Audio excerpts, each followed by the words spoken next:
Ce jour-là, à Mons, c'est la toute grande foule. Ikea ouvre un 7e magasin en Belgique et recrute 350 collaborateurs.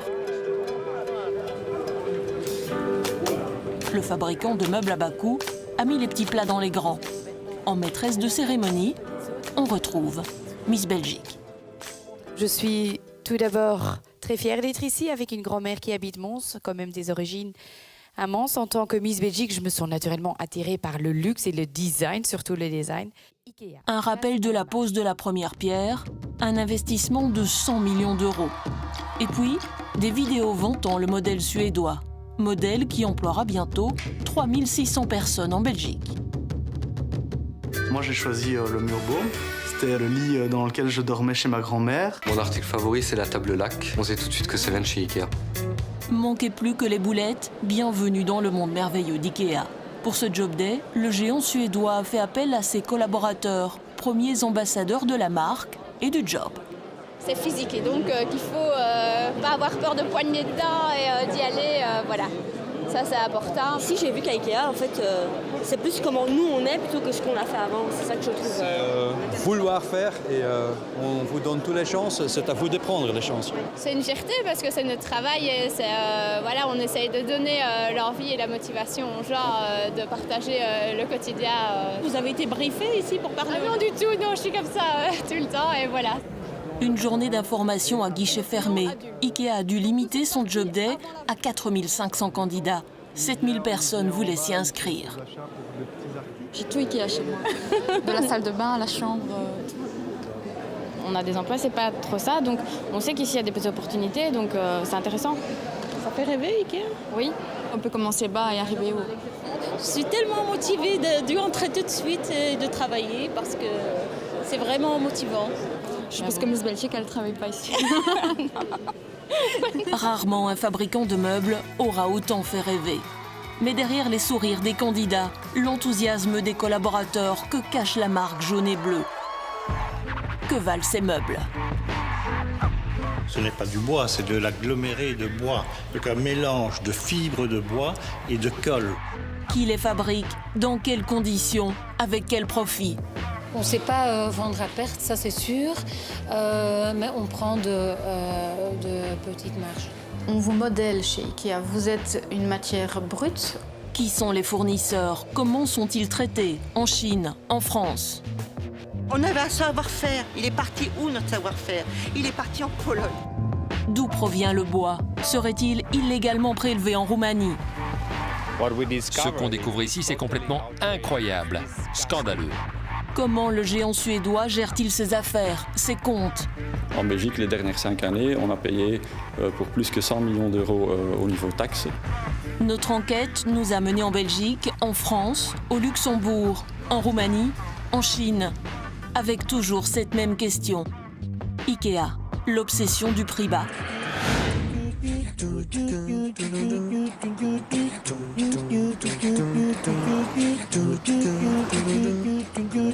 Chaque année, 13 millions de personnes franchissent ces portes, rien qu'en Belgique. La Belgique, qui compte 6 Ikea, et bientôt 8, avec l'ouverture de Mons et Hasselt. Le principe, c'est d'abord cette idée de génie, la flèche.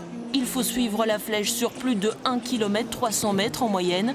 Le parcours vous est imposé.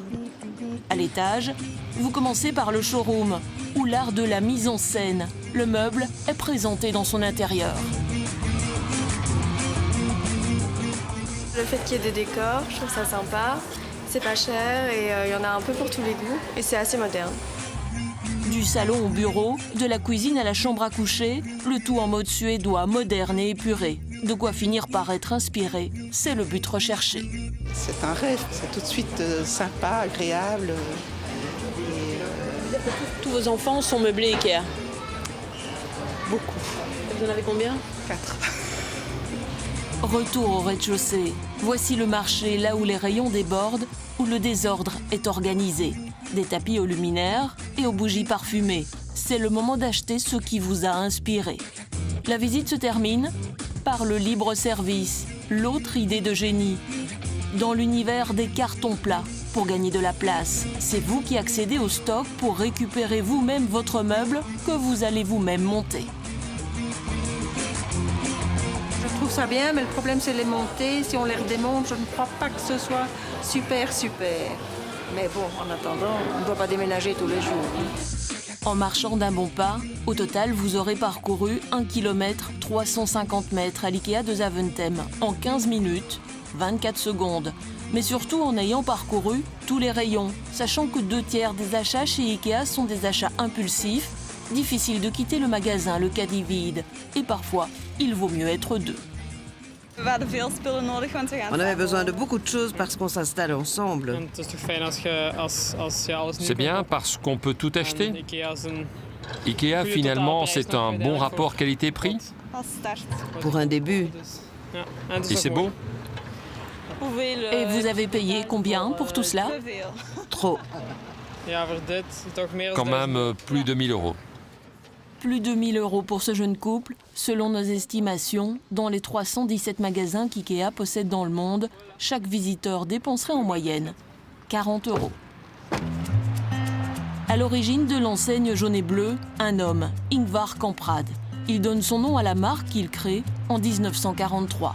I pour Ingvar, K pour Kamprad, E pour Elmtarid, la ferme dans laquelle il est né, A pour Agunarid, le village où il a grandi. Aujourd'hui, à 93 ans, c'est un empire que l'homme a cédé à ses 3 fils. Car IKEA, dans le monde, c'est 28 milliards de chiffre d'affaires, 147 000 collaborateurs, 716 millions de visiteurs. À Älmhult, en Suède, un musée lui est consacré. Il faut dire que l'inventeur des meubles au nom imprononçable incarne toujours la culture IKEA. En 1976, il écrit le testament d'un négociant en meubles. Le livre de chevet de tous les collaborateurs aujourd'hui encore. Le ton est biblique, les principes fondateurs. On retiendra le principal. Aucune peine ne devra être épargnée pour maintenir les prix les plus bas. Bonjour, bonjour, entrez. Je vous fais une petite visite. Tout d'abord la cuisine, totalement IKEA, les meubles, la table, les chaises, les luminaires. Qui ne possède pas au moins un meuble IKEA chez soi? Donc le salon pareil, tout est IKEA, excepté les divans. Sinon la déco, les meubles et la salle à manger pareil. La table, les chaises, le buffet. Cela fait 30 ans qu'IKEA s'est implanté en Belgique et que l'enseigne s'est imposée. Ensuite les chambres. Donc la plus grande, donc totalement IKEA également. Donc la garde-robe, le lit, les tables de nuit, le bureau. Luminaire également. Ici, tout est IKEA, sauf les divans et la télé. L'an dernier, lorsque cette mère de famille a dû meubler cet appartement pour sa fille étudiante à Namur, elle n'en avait que pour IKEA. Par souci de facilité. Premièrement parce que l'enseigne est tout près de la maison.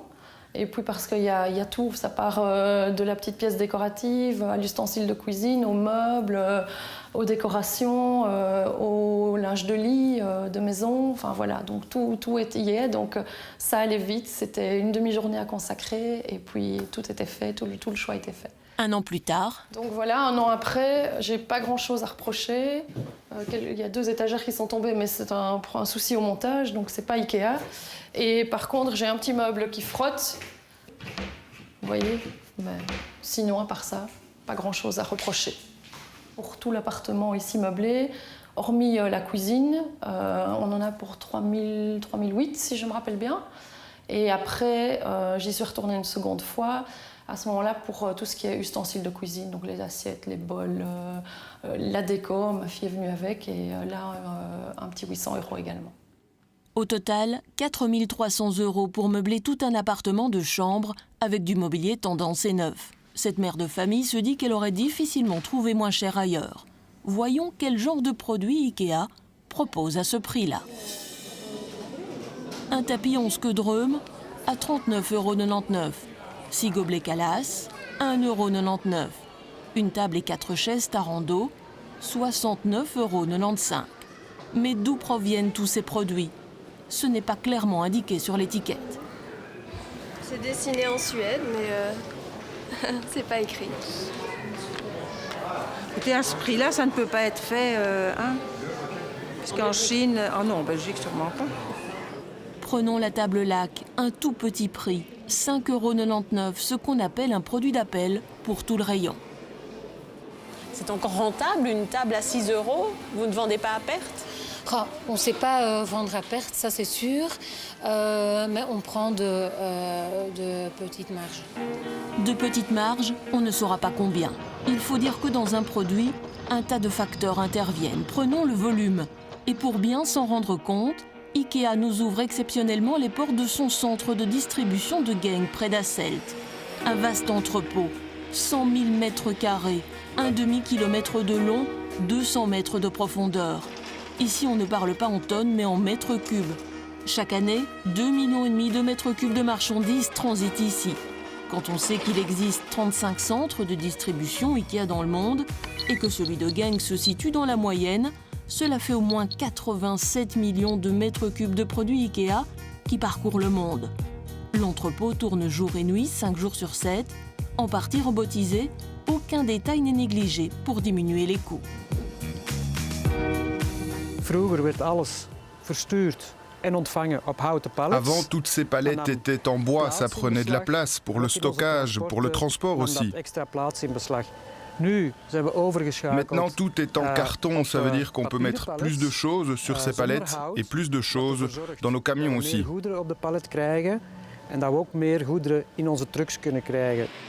Du carton plutôt que du bois pour gagner de la place et donc réduire les coûts. À chaque étape, le maître mot est économisé.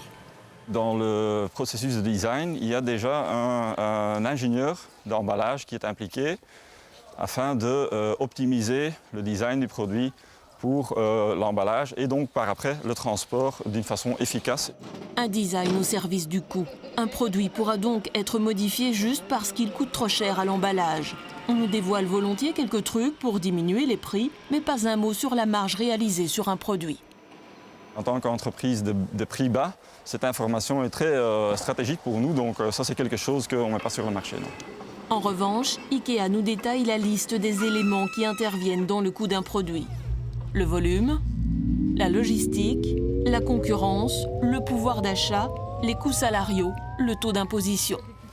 Voyons voir, chaque année, 6 millions de bibliothèques Billy sont vendues dans le monde entier. Mais est-ce que vous avez 1 mètre de large? Soit une toutes les 5 secondes, mais pas au même prix. En Belgique, la Billy est proposée à 39,99 €.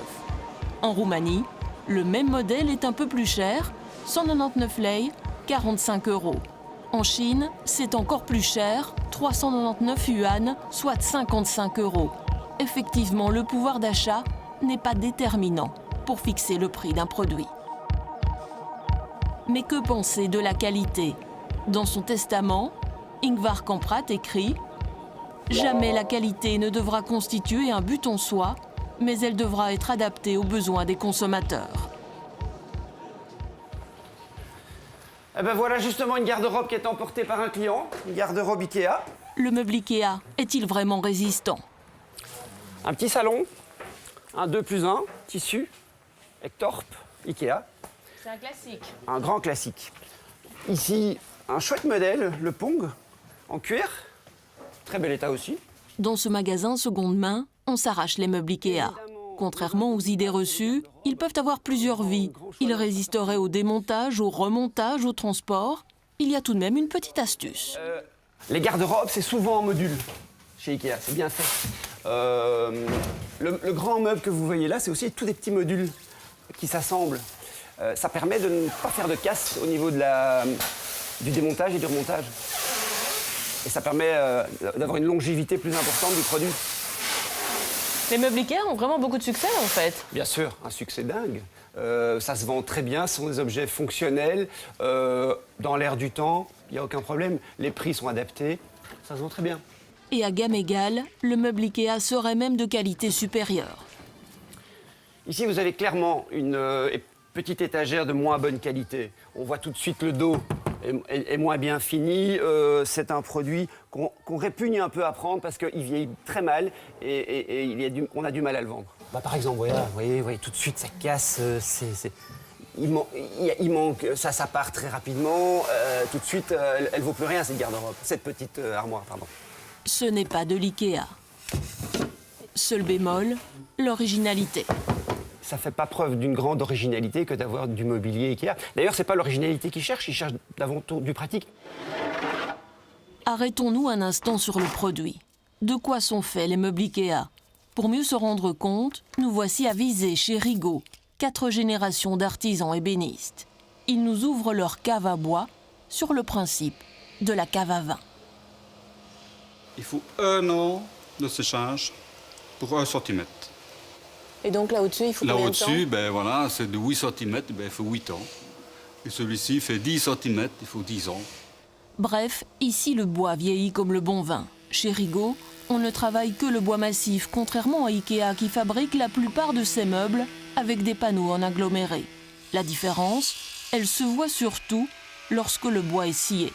Petit test avec une planche Rigaud et une planche Ikea.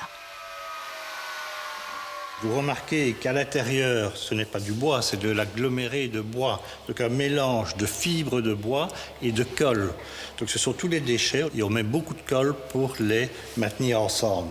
Colle dont la toxicité aurait fortement diminué ces dernières années.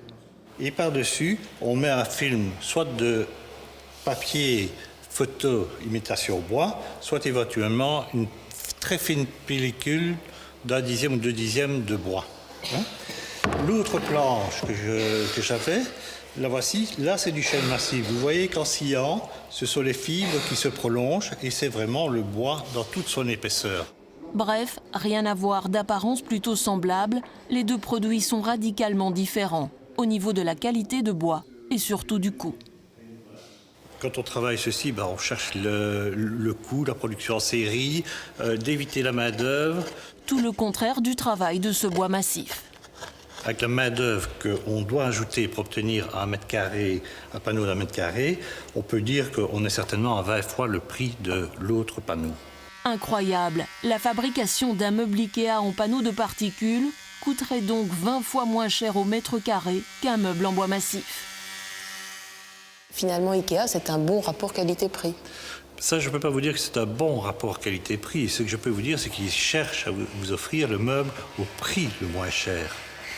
Maintenant, il faut voir à l'usage, avec le renouvellement du meuble, dans le temps, et faire un calcul pour voir si, en finalité, si on achète X meubles Ikea pendant 10 ans, 20 ans, ou un seul autre, quel est le meilleur rapport qualité-prix? En attendant, on comprend mieux comment la marque suédoise peut se permettre de vendre sa table basse laque à 5,99 €. Nous nous sommes encore demandé si la qualité de l'aggloméré avait évolué au fil du temps. Pas simple, les modèles sont nombreux. Partons donc d'un même produit, toujours la Billy qui vient de fêter ses 35 ans, et comparons la planche d'origine à celle d'aujourd'hui. À première vue, la planche la plus récente a l'air plus aérée que l'ancienne.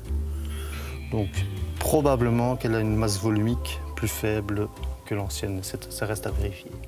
Nous sommes au laboratoire de la forêt à l'UCL.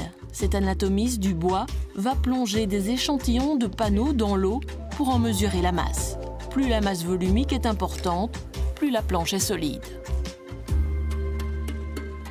On constate une différence d'à peu près 4,5% entre les deux planches, à l'avantage de l'ancienne. De là à dire que la qualité est moindre, c'est difficile de s'avancer. Pratiquement aucune différence en 35 ans d'intervalle. Pour un même produit, la planche d'hier serait aussi solide que celle d'aujourd'hui. Dans ses rayons, Ikea met toujours en avant son design suédois et démocratique. Un design petit prix destiné au plus grand nombre. Prenons cette chaise, la Meltorp. Sur l'étiquette, vous retrouvez le nom du designer, Ola Wilborg. A-t-il déjà rencontré Norman Foster? En 2005, Norman Foster crée une chaise pour la société américaine Emeco. Et la ressemblance est troublante. Tellement qu'Emeco a décidé de poursuivre Ikea en justice pour plagiat. Ikea ne souhaite pas faire de commentaires. Le procès est en cours à Munich. Mais cela pose question. Copier, ce serait ça le design démocratique? Nous nous rendons chez Fermob à Toissay, au nord de Lyon, un des spécialistes du meuble de jardin. Prenons 4 chaises basses. Qui peut dire quelle est la chaise Ikea?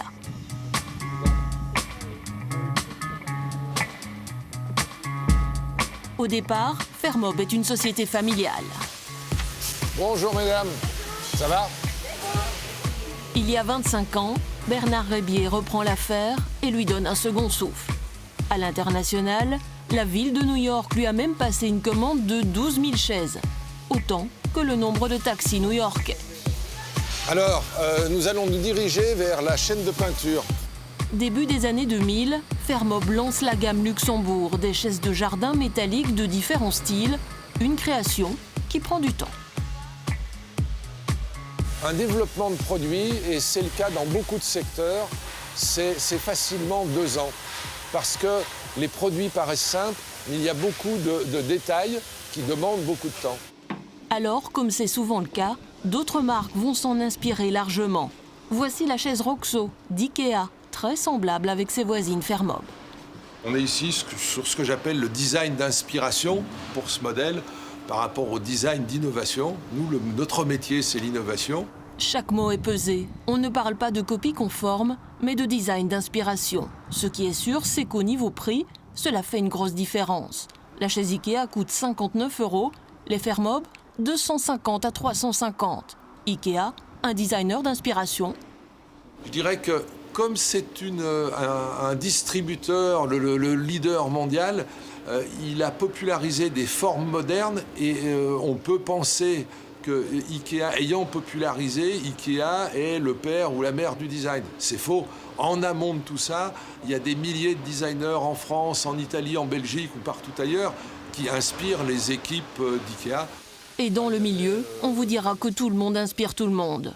Le patron nous confiera pourtant qu'IKEA aurait bien voulu travailler avec eux. Nous avions été consultés par IKEA il y a très longtemps, 15 ou 20 ans, parce qu'ils avaient été sensibles à la qualité de nos fabrications, donc on était plutôt fiers. Et c'est vrai que dans notre réponse, on nous avait dit « vous êtes trop cher par rapport au cahier des charges ». J'avais quand même noté qu'entre le cahier des charges initial et ce qui nous était dit après coup, ils étaient prêts à descendre les critères qualité. Un bon prix, quitte à baisser la qualité.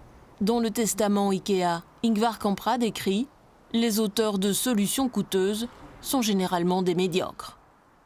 Mais comparons tout de même ces qualités. Ce qui me saute aux yeux, c'est l'aspect. J'ai ici 50 coups de meuleuse que l'on voit par transparence. Chez nous, c'est inadmissible. Celui qui fait ça chez nous est licencié. Tout au long de notre enquête, nous remarquons que face caméra, personne ne critiquera ouvertement le roi du meuble en kit. Au contraire. Je suis admiratif de la performance d'IKEA, pas tant sur le plan design. Je pense que dans leur ADN, leur immense performance, c'est l'innovation qu'ils ont mis en matière de merchandising, d'expérience de parcours dans le magasin. Pour moi, c'était une prodigieuse révolution qui fait que j'ai le plus grand respect pour la réussite d'Ingvar Kamprad. Si le concept fait rêver, l'entreprise aussi. Revenons un instant au job des deux Mons. Qu'est-ce qu'on vous propose? Évidemment un salaire, bien sûr, selon les barèmes. Le barème légal et même un peu plus. En Belgique, chez IKEA, un collaborateur démarre à 1750 € brut par mois. En moyenne, c'est 10% de plus que dans la grande distribution. Pour cela, pas besoin de diplôme, seul compte l'esprit IKEA. L'enthousiasme, c'est vraiment une force chez IKEA. Chacun peut être soi-même. C'est important aussi. On ne doit pas rentrer dans un moule, on ne porte pas de costume cravate. Chacun est comme il est, accepté chez IKEA. Souvenez-vous les collaborateurs. C'est pas juste un job, c'est aussi une possibilité d'évoluer, de se former dans des choses. Il y a un aspect vraiment plus humain. On a de vraies valeurs, je crois qu'IKEA a de vraies valeurs. Vous avez toujours possibilité de développer personnellement. C'est un concept qui est hyper fort. Donc forcément, le collaborateur, quand il est dedans, il a beaucoup moins de pression que dans des autres endroits où on va dire aujourd'hui tu dois vendre 10 machines à lessiver de telle marque parce qu'on a du chiffre à faire sur ça. IKEA fait du chiffre sur tout son magasin, donc on a moins de pression. Le travail idéal, avec moins de pression, centré sur l'humain dans l'esprit IKEA, tout le monde n'est pas de cet avis. Cette femme a travaillé 8 ans pour IKEA. C'était un beau rêve, qui s'est un peu fini en cauchemar. Elle a fini par quitter l'entreprise, brisée. Il y a, oui, un climat familial, mais familial dans le sens plutôt vieille famille noble qui exerce un pouvoir un peu abusif, en tout cas qui ne dit pas son nom. avec de la pression, avec des copinages. Quand on sait, parce que forcément on le sait, qu'il y a des problèmes de gens en dépression, de burn-out, ou qu'il y a des gens qui utilisent trop leur statut pour un peu faire le ménage dans leur magasin, est-ce qu'on peut toujours dire que l'humain est au centre des préoccupations ? Un témoignage troublant, mais qui concorde avec cette étude. Réalisée par Mensura, la médecine du travail en 2013, elle traite du bien-être au travail chez IKEA. Un document exclusif que nous avons réussi à nous procurer. Un collaborateur sur 2 juge le travail peu stimulant, se plaint de surcharge, d'ambiguïté, de compétences non reconnues, de travail monotone. Cette syndicaliste confirme le malaise. Il n'y aurait pas de place pour l'esprit d'initiative chez IKEA et pas question de remettre en cause le système. Le système IKEA, par IKEA, est tellement vécu comme quelque chose de parfait qu'il n'y a pas de raison valable de le remettre en question. Pourquoi faire preuve d'opinion ou faire des demandes des changements? Ça fonctionne tellement bien comme ça. On vous modèle chez IKEA. Vous êtes une matière brute. Plus vous êtes jeune, inexpérimenté, plus vous allez pouvoir vous faire façonner dans l'entreprise. Ce qui est un petit peu particulier dans ce système-là, c'est que cette personne-là, elle est perdue. Imaginons que quelqu'un veuille quitter l'entreprise. Elle a l'image, souvent, de n'être personne ailleurs. Les conditions de travail ne seraient-elles donc pas aussi bonnes qu'on veut bien nous le dire? Voyons du côté des fournisseurs. Dans ces magasins, IKEA propose plus de 9000 références et peut compter sur 1 millier de fournisseurs dans le monde et de nombreux sous-traitants. Estonie. Là, c'est Turquie. Thaïlande. Fabriqué en Pologne. Un produit fabriqué en Suède. Un miroir. Pakistan. Bangladesh. On fait le tour du monde ici. Premier constat, il y a très peu de fournisseurs belges. Un produit belge. En fait, il y en a seulement 0,3%. La compote de poire, c'était une commande unique pour soutenir le secteur face à l'embargo l'an dernier. Pas assez représentatif, selon le producteur namurois, il n'a pas voulu s'exprimer. En revanche, on aurait souhaité rencontrer le producteur de ce tapis. Aujourd'hui produit en Turquie, il l'était encore récemment en Belgique par la société Balta. Installée à Havelgem en Flandre, elle se présente comme le plus grand producteur de revêtements de sol textile en Europe. Elle ne voit pas l'intérêt de nous accorder une interview. Elle nous explique cependant qu'elle a ouvert 2 sites en Turquie car la main-d'œuvre y est 6 fois moins chère. Le coût de la main-d'œuvre, nous y voilà. La problématique est dénoncée en avril dernier par les syndicats au centre de distribution de Genk, celui que nous avons visité. Il serait question de dumping social de la part des fournisseurs IKEA. Nous voulons en avoir le cœur net. Un après-midi, nous faisons le tour du parking. Et en moins de 5 minutes, nous croisons un chauffeur bulgare et un chauffeur roumain. L'argent est versé par la Roumanie. Pas la Belgique. Et en Roumanie, vous gagnez combien? 200 300 euros? Vous gagnez combien? Je ne comprends pas. Plus ou moins. Il préfère ne pas en parler. C'est un chauffeur flamand sous contrat belge qui nous expliquera la situation. Le salaire moyen est entre 11 et 12 euros de l'heure, en brut. Oui, et en Roumanie? J'ai entendu parler de 5 à 6 euros, quoi. La moitié. Ça ne rapporte plus assez, alors ils viennent ici, ils viennent travailler 3 semaines, puis après ils prennent l'argent et rentrent chez eux. Et que dit IKEA? C'est du transport au marché, hein. C'est aussi simple que ça. IKEA aurait-il perdu la notice? Car que fait le fabricant qui, dans son règlement, demande à ses fournisseurs d'être irréprochables, de respecter les lois? On a effectué des contrôles supplémentaires auprès des organisations de transport. On va introduire des contrôles sur place pour aussi entrer en entretien avec les chauffeurs eux-mêmes, hein, pour vérifier certaines choses. Donc ça, c'est une chose qu'on fait. Mais d'un autre côté, il ne faut pas attendre que... IKEA, en tant qu'entreprise seule, ne peut pas être tenu responsable pour l'entièreté des défis dans le secteur de transport et dans la communauté européenne. Du dumping social pratiqué par les fournisseurs et toléré par IKEA, s'il est avéré, le fabricant de meubles ne serait pas le seul. Les syndicats espéraient tout de même plus de fermeté de la part du géant suédois. Les fournisseurs d'IKEA seraient-ils mis sous pression? Si vos marges sont réduites, celles de vos fournisseurs sont encore plus réduites?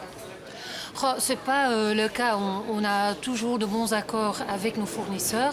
Ces accords sont-ils vraiment toujours aussi bons? Pour en savoir plus, nous nous sommes intéressés au divan Ektorp, un autre classique d'IKEA. Estampillé ici Made in France, nous prenons donc la direction de Dunkerque. Sur le parking, une poignée d'ouvriers licenciés nous attendent. L'entreprise a fermé il y a 3 ans. Allez, bon, on y va jusqu'à là-bas voir. On va faire la visite. Alors ici, c'était tous les bureaux de chez Green Sofa. Oui, on était pas mal déjà dans les bureaux aussi parce qu'on produisait pour Ikea. On avait 6 chaînes à un moment donné et on faisait 240 canapés par chaîne. À l'époque, ils étaient plus de 100 à fabriquer plus de 30 000 canapés par mois. Leur employeur, Green Sofa, avait signé un contrat d'exclusivité avec Ikea. Aujourd'hui, c'est fini. On avait un savoir-faire. Il est parti où notre savoir-faire? Il est parti en Pologne. Et alors qu'on avait tout ici sur place. Pour eux, parce qu'on a tout mis ça sur place, c'est pour eux. Hein. Parce qu'un jour ou l'autre, ils disaient « Ah, il faut faire comme ça !» Allez hop, on voulait faire comme eux, ils disaient toujours comme eux. Comme une fois, ils nous ont dit « Oh, on va avoir une grande production !» C'était en 2007. Une grande production, il faut faire des équipes, matin et après-midi. Mai 2007. Septembre 2007, c'est fini. « Oh non, non, c'est bon, on n'a plus besoin. » Ils étaient payés au SMIC, 1 100 € par mois. Puis un jour, Ikea a trouvé moins cher en Pologne et en Roumanie. Mais quand tu penses que les Roumains sont venus travailler pendant 3 semaines sur nos chaînes pour voir comment travailler. Il y a eu des équipes de Roumanie qui sont venues voir comment la fabrication d'un canapé de A à Z. Et se repartir avec les plans de formation du canapé, quoi que ce soit. Petite consolation, à la fermeture, les ouvriers qui le souhaitaient pouvaient passer sous contrat roumain. J'ai posé ma candidature et puis ils m'ont dit oui, il y a du boulot en Roumanie, mais pour 280 € par mois. Il n'y a pas un problème, je dis, je vais partir pour 280 € par mois. Mais il dit oui, mais il n'y a plus que 3 semaines de congé. Et c'est pas grave, je dis, je veux aller en Roumanie. Elle est finalement recalée sur son anglais. Ce qu'ils retiennent du géant suédois, une certaine exigence et l'impératif du coût qui se répercute directement sur le produit. Au début, ils étaient vraiment bien finis. Quoi que ce soit dans la carcasse, dans la densité de la mousse, dans la qualité du tissu. Mais après, au fur et à mesure, Ikea a changé son cahier de charge de travail. Si le coussin faisait par exemple 15 cm d'auteur, à la fin, il pouvait passer à 12 cm. Mais on mettait un morceau de watine pour compenser le volume. Donc à vue d'œil, vous ne le voyez pas, mais en quantité sur 1000 et 1000 canapés, fauteuils qui sont sortis, ça se voit. La qualité au service du prix, l'exclusivité qui conduit à la fermeture. C'est cela, les bons accords dont parlait Ikea. Aujourd'hui, pour les ouvriers, le combat se poursuit en justice contre Green Sofa, qui depuis a installé ses ateliers en Roumanie. Le comble, c'est que même installés à l'Est, ils ne travaillent plus pour Ikea. Si 2/3 des produits vendus sont fabriqués en Europe, à proximité des matières premières et des clients, le dernier tiers des fournisseurs se trouve ici, en Asie.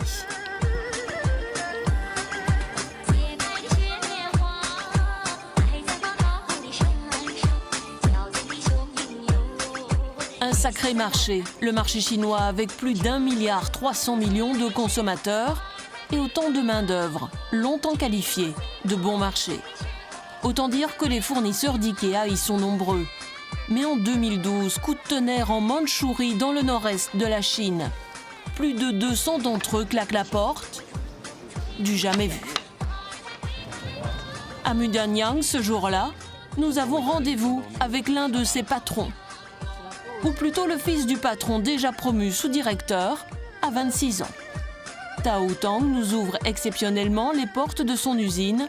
C'est la toute première fois qu'il reçoit des journalistes occidentaux. Sur le site, des dizaines d'entrepôts, des milliers de mètres cubes de bois, du pain essentiellement. Et puis, les fameux cartons plats sur le modèle Ikea. Ici, 1 millier de personnes travaillent. Et jusqu'en 2012, ils ont fabriqué des tables et des lits pour Ikea.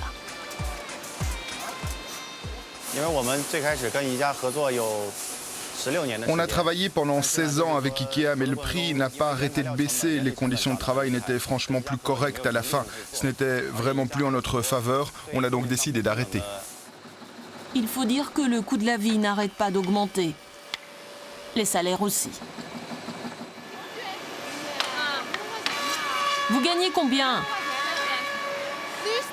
Plus de 2000 yuan, soit plus de 300 € par mois. Il y a 5 ans encore, cette ouvrière non qualifiée ne gagnait pas la moitié.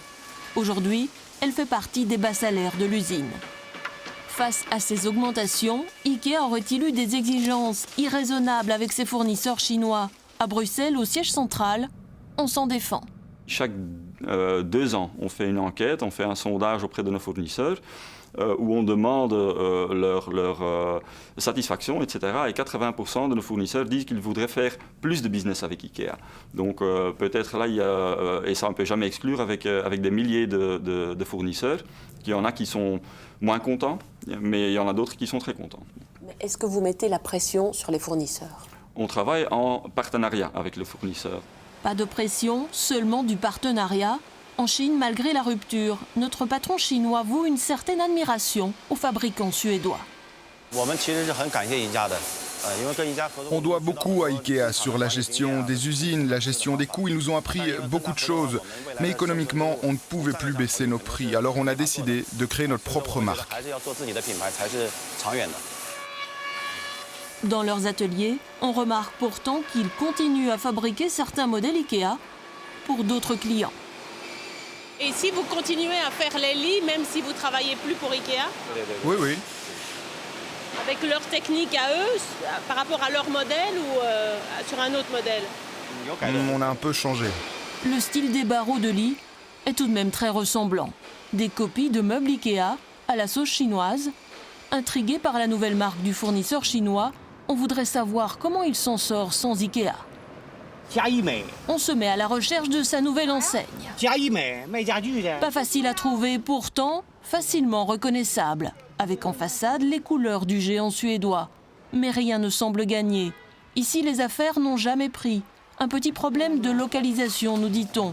Du coup, les locaux ont été reloués à d'autres marques. Pas si facile que ça, la vie après IKEA. Surtout qu'en matière de design suédois, le chinois préfère de loin l'original à la copie. Même si la culture est différente, IKEA a bien dû se faire à l'idée que le chinois aime faire la sieste dans ses divans. Le géant suédois, avec ses 20 points de vente en Chine, fait un tabac. À Pékin, nous avons voulu savoir pourquoi. Je trouve que le prix est bon et la qualité aussi. En plus, j'aime la variété qu'on retrouve ici.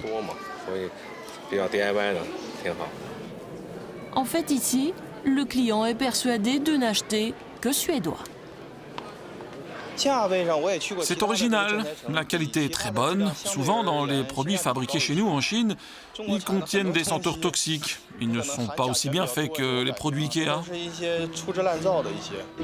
Incroyable le prestige de la marque, le chinois ne pense acheter que des produits suédois. Dans les allées du libre-service de Pékin, les cartons plats sont pourtant bien avant tout Made in China.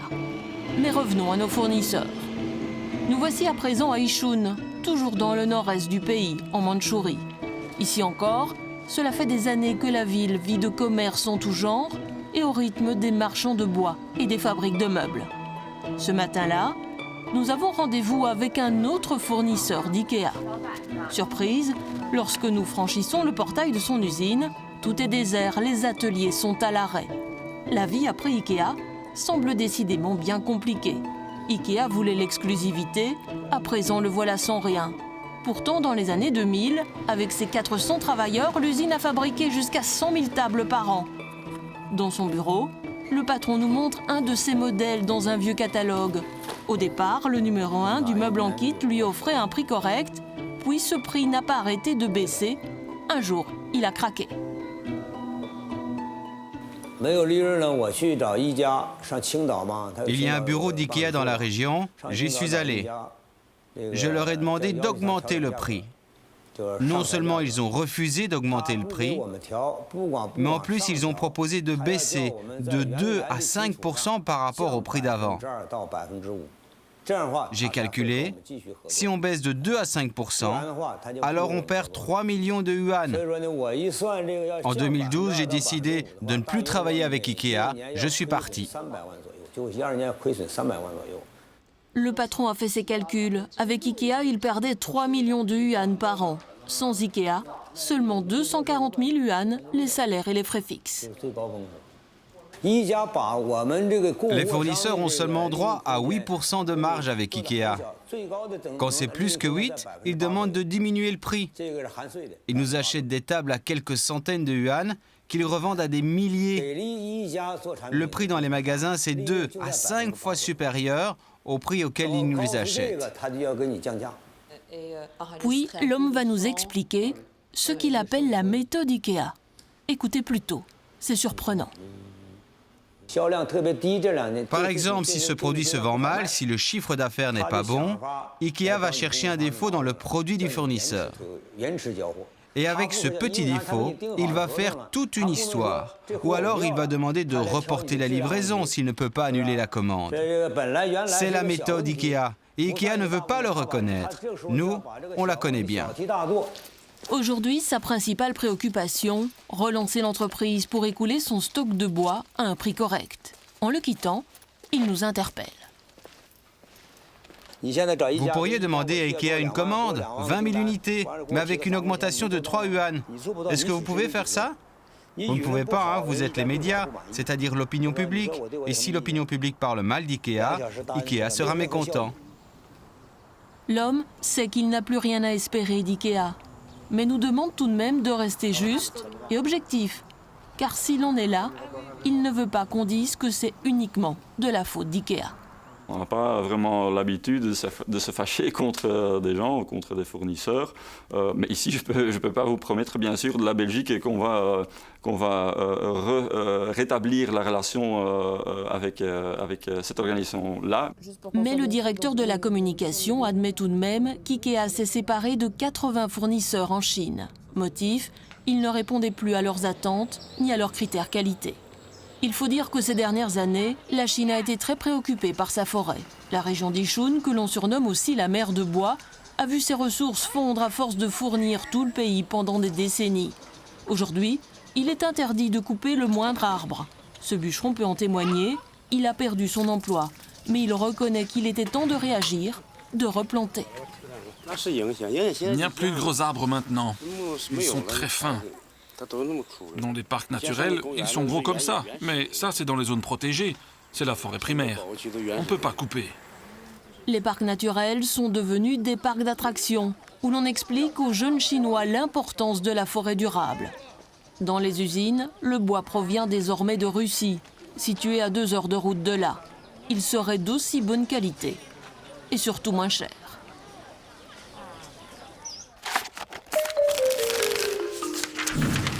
L'obsession du pas cher, du bon marché. Ce jour-là, c'est dans le cadre prestigieux du château de Belleuil que le directeur de la communication présente Ikea au patron wallon. Je pense si on demande les gens dans la rue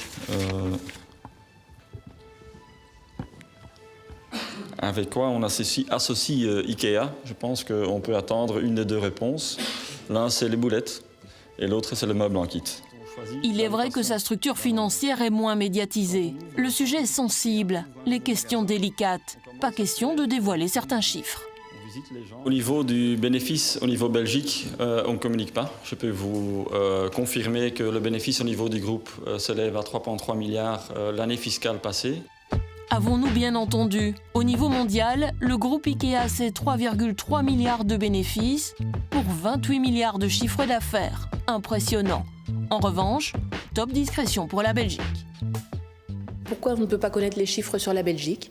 C'est quelque chose qu'on s'est mis d'accord au niveau du groupe, qu'on ne communique pas au niveau des pays, pour ne pas avoir une compétition entre les pays au niveau des choses financières, parce que pour nous, ce qui compte, c'est l'attention qu'on porte à nos clients et pas nécessairement les bénéfices que ça rapporte.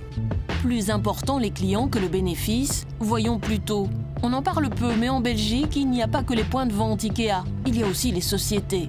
Ainsi, adossé au magasin de Zaventem, voici Ikea Belgium qui gère la distribution. Classique. Mais 2 rues plus loin, plus discret, plus intéressant fiscalement. Ikea Service Center, le centre financier, la banque interne du groupe, celle qui bénéficie des intérêts notionnels, une déduction fiscale sur les capitaux.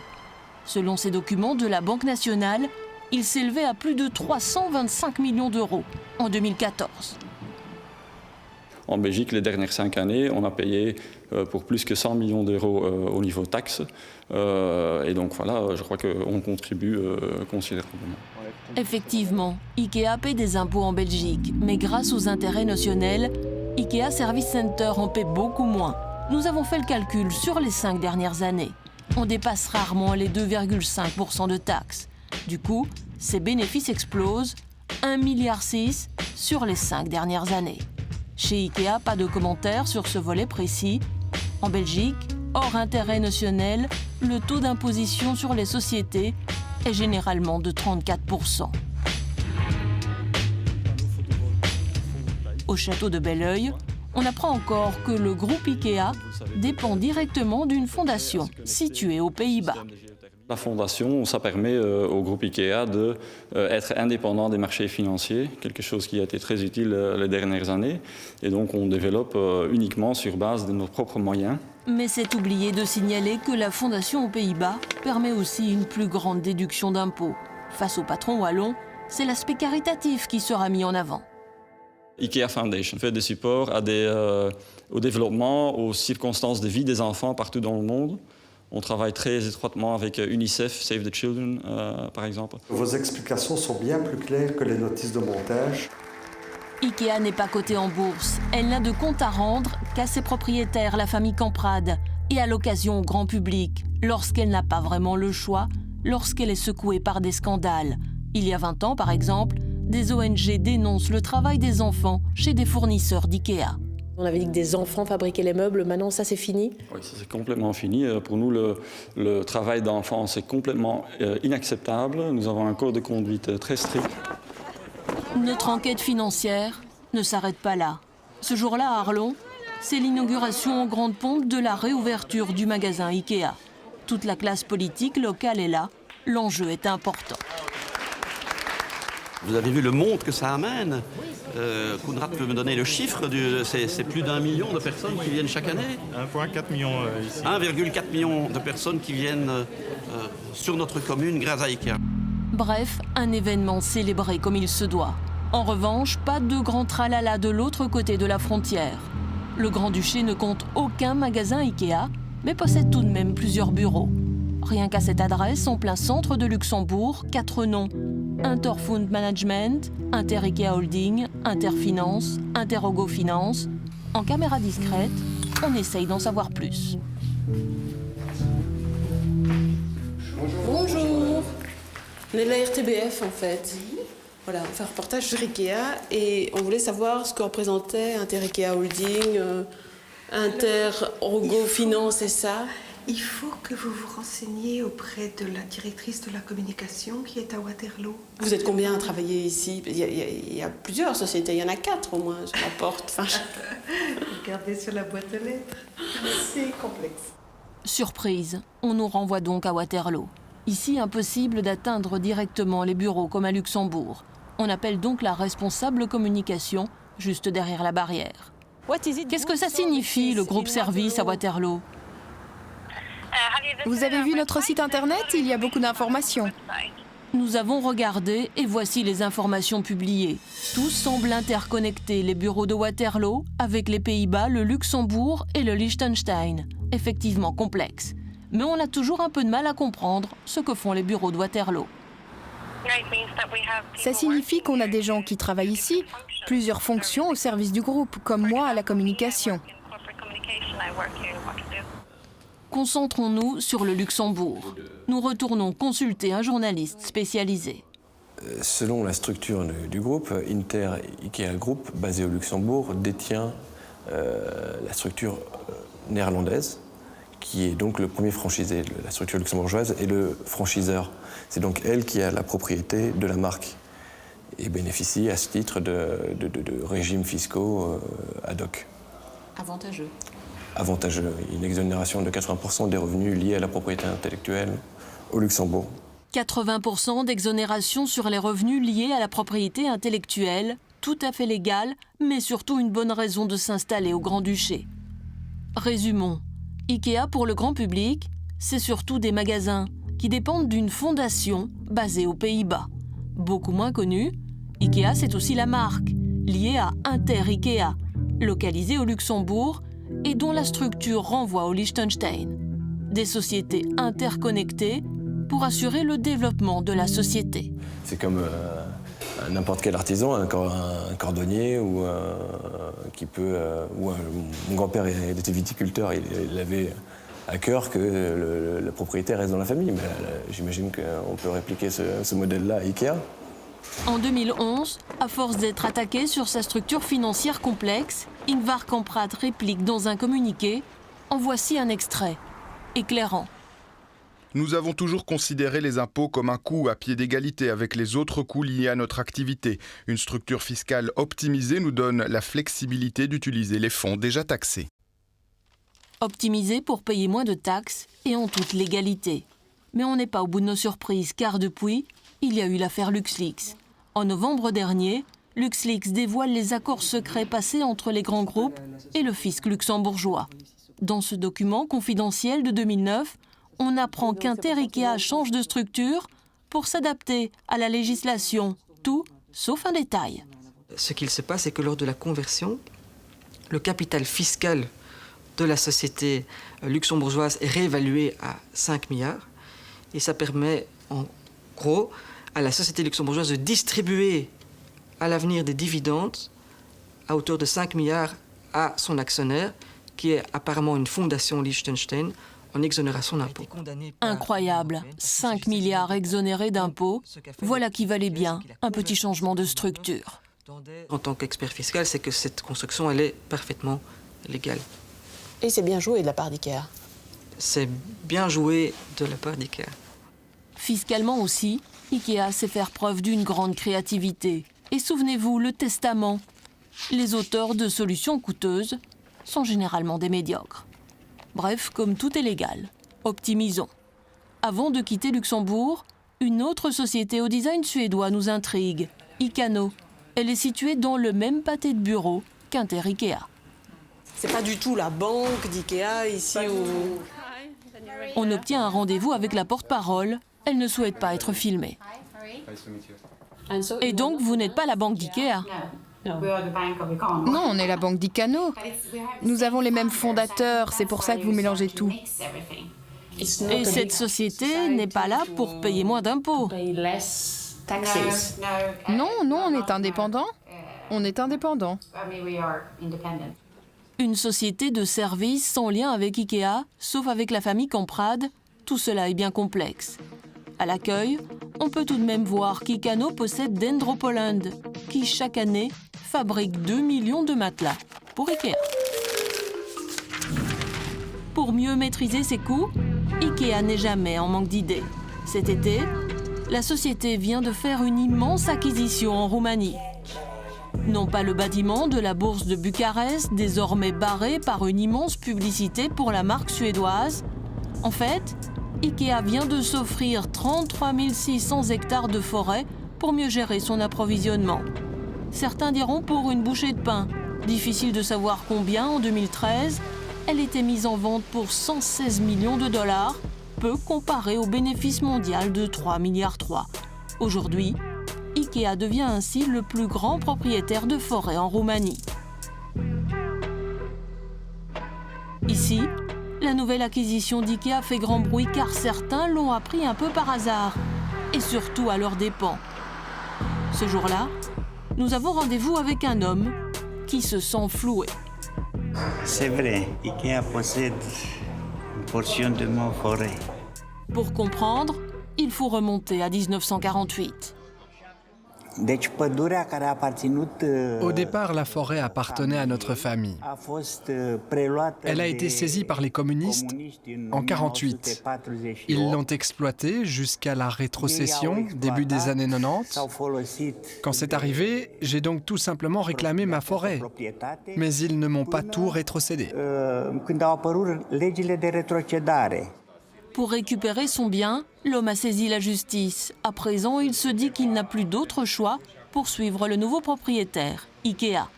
Combien sont-ils dans ce cas? Difficile à dire. À Bucarest, ce journaliste a enquêté sur les scandales liés à la forêt. Le scénario, digne d'un film d'action. Cette immense forêt en Roumanie a été prise de façon illégale, en tout cas en partie illégalement, par un groupe appelé Enigma. On les a appelés comme ça parce qu'ils avaient l'habitude de se retrouver dans un bar qui s'appelle Enigma. Au fil des années, la forêt est passée de main en main. En juillet dernier, elle a été rachetée par Ikea. Entre-temps, un ancien propriétaire a été inculpé pour corruption.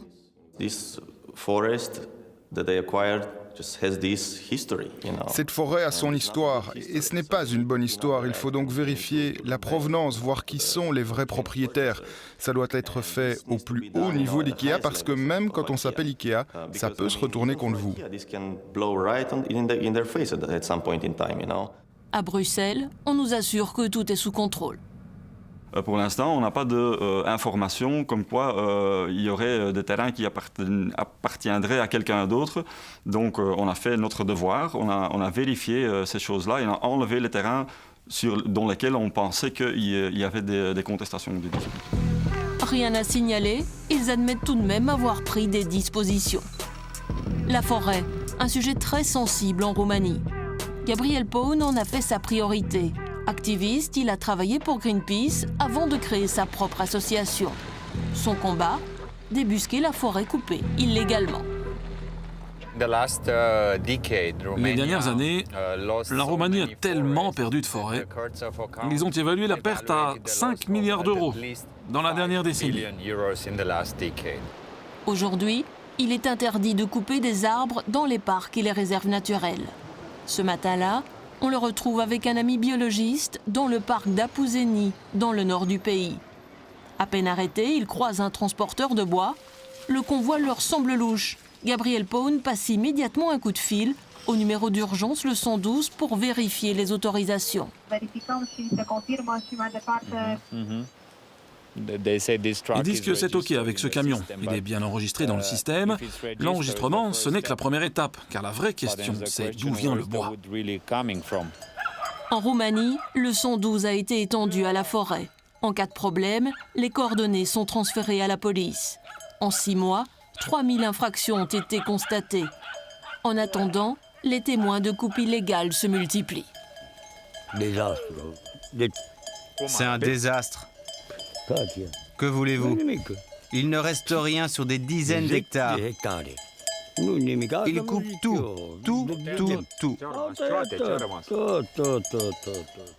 Nous ne croiserons plus de camions. Restent les dégâts, des dizaines d'hectares abattus sans autorisation, parfois depuis plusieurs années.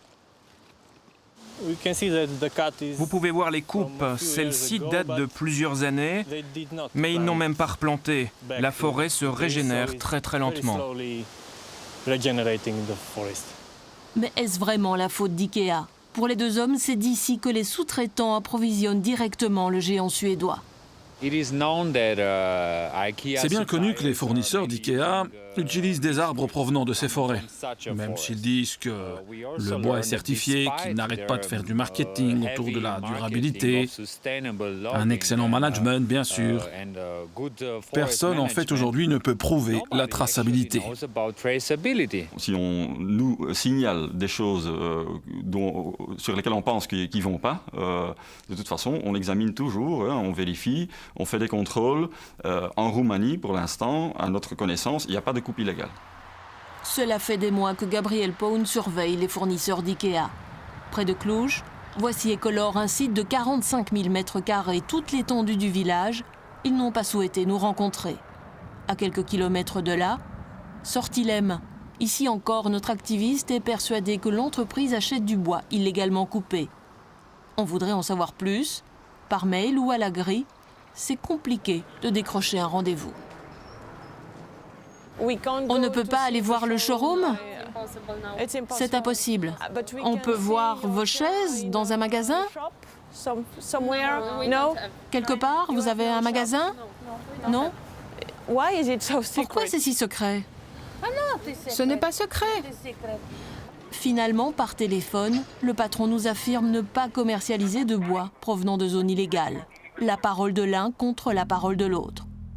Ce qui est sûr, c'est qu'il y a eu des précédents ailleurs. En Carélie, au nord-ouest de la Russie, d'autres ONG ont mené le même combat. Des bois rares et centenaires coupés illégalement dans des zones encore vierges. Sous la pression, en 2014, Ikea a fini par tout arrêter.